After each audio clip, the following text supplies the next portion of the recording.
বাড়িতে ছোটখাটো কোনো অনুষ্ঠান থাকলে কিংবা পুজো থাকলে বা আত্মীয় স্বজনরা আসলে তখন কিন্তু এইভাবে খুব সহজে আর খুব কম সময়ের মধ্যে এরকম কিন্তু সুজির বরফি আপনারা যে কোনো সময় যে কেউ বাড়িতে বানিয়ে নিতে পারবেন। নমস্কার বন্ধুরা, প্রিয় রান্নাঘরে আপনাদের সকলকে স্বাগত জানাই। আজ আমি আপনাদের করে দেখাবো সুজি দিয়ে বরফি বা হালুয়া। আর এই বরফিটা করতে কিন্তু খুব কম উপকরণ লাগে।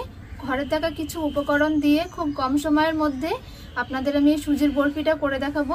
রেসিপিটা আশা করছি আপনাদের সকলের খুব ভালো লাগবে। ভিডিওটা শেষ পর্যন্ত দেখতে থাকুন।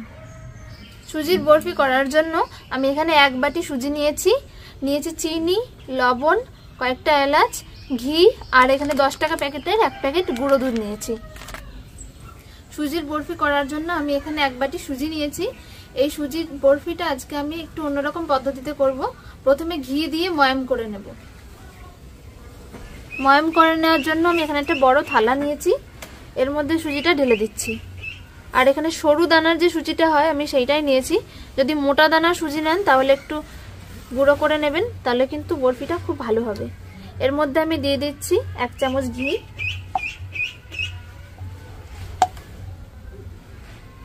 ঘিটা ঢেলে দিচ্ছি।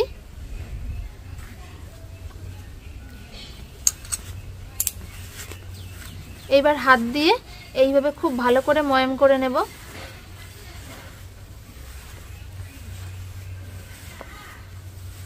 সুজিটা খুব ভালো করে ময়াম করে নিয়েছি।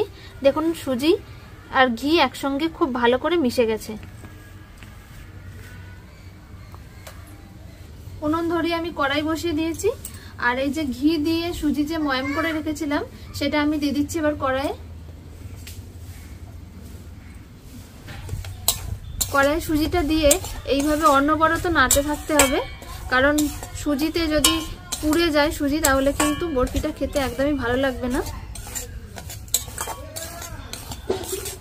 একদম একটু লাল লাল করে ভেজে নেব।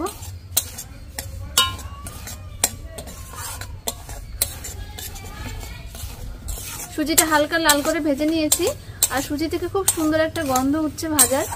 এই সময় আমি দিয়ে দিচ্ছি যে 1 প্যাকেট গুঁড়ো দুধ নিয়েছিলাম সেটা। যদি হাতের কাছে না থাকে তাহলে গুঁড়ো দুধ ছাড়াও করে নেবেন, কোনো অসুবিধা হবে না। এবার আমি জল দিয়ে দেব। যে বাটির মাপ করে আমি সুজি নিয়েছিলাম সেই 1 বাটি আমি জল দিয়ে দিচ্ছি।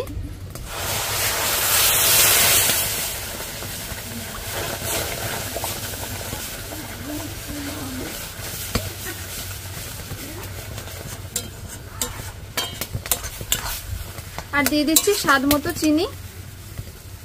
আপনারা চিনির পরিমাণ নিজেদের মতন কম বেশি করে নেবেন।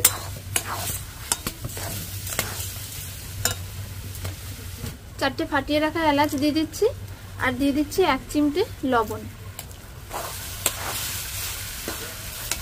আস্তে আস্তে জল একেবারে শুকিয়ে নেব।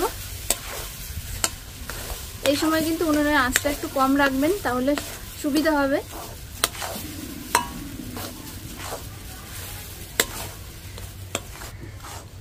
দেখুন একদম কিন্তু সুজিটা একটা ডোয়ে পরিণত হয়ে গেছে আর কড়াই থেকে ছেড়ে বেরিয়ে আসছে, লেগে যাচ্ছে না। এবার আমি নামিয়ে নেব। আমি একটা থালায় একটু ঘি নিয়েছি, সব দিকে ভালো করে একটু লাগিয়ে নিচ্ছি। এরকম ভাবে একটু ঘি দিয়ে নিলে তাহলে দেখবেন বরফিটা যখন উঠবে সেই সময় খুব ভালোভাবে উঠে যাবে। এবারে থালায় তুলে নিচ্ছি।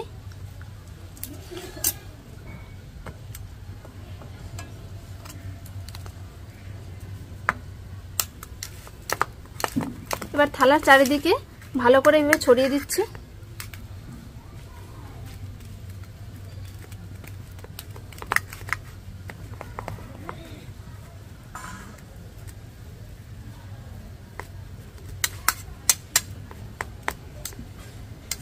খুব ভালো করে আমি সব জায়গায় থালাতে সুজিটা চাড়িয়ে নিয়েছি।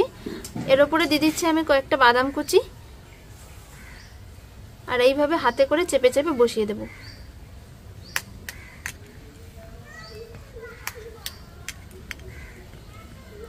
दस থেকে 15 মিনিটের জন্য এটা ঠান্ডা করে নেব, তারপরে দেখাচ্ছি।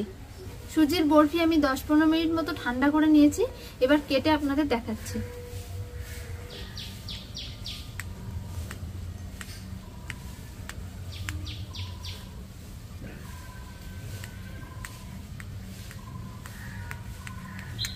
এরকম লম্বা লম্বা করে প্রথমে কেটে নিচ্ছি।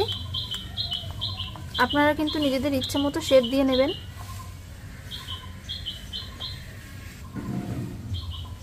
এইবার এইভাবে একটু তিকোণ করে কেটে নিচ্ছি।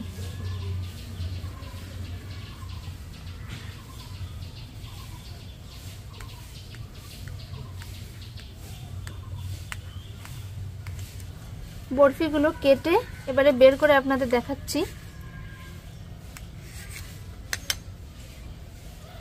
দেখুন কত সহজেই উঠে চলে আসছে।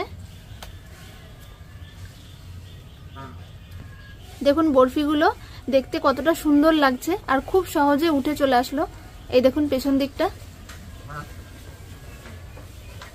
বাড়িতে ছোটখাটো কোনো অনুষ্ঠান থাকলে কিংবা পুজো থাকলে বা আত্মীয় স্বজনরা আসলে তখন কিন্তু এইভাবে খুব সহজে আর খুব কম সময়ের মধ্যে এরকম কিন্তু সুজির বরফি আপনারা যে কোনো সময় যে কেউ বাড়িতে বানিয়ে নিতে পারবেন। আজকের রেসিপিটা আপনারা দেখলেন।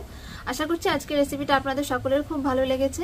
এরকম কম খরচে কম সময়ের মধ্যে সুজির বরফি আপনারা কিন্তু যে কেউ বাড়িতে বানিয়ে নিতে পারেন। আর এই রেসিপিটা দেখে করলে আমি কথা দিচ্ছি এরকম সুজির বরফি কিন্তু আপনাদের সকলের তৈরি হবে। এরকম যদি আরও রেসিপি পেতে চান তাহলে কিন্তু অবশ্যই আমাদের চ্যানেলের পাশে থাকবেন। দেখা হচ্ছে পরের ভিডিওতে। সকলে ভালো থাকবেন, সুস্থ থাকবেন।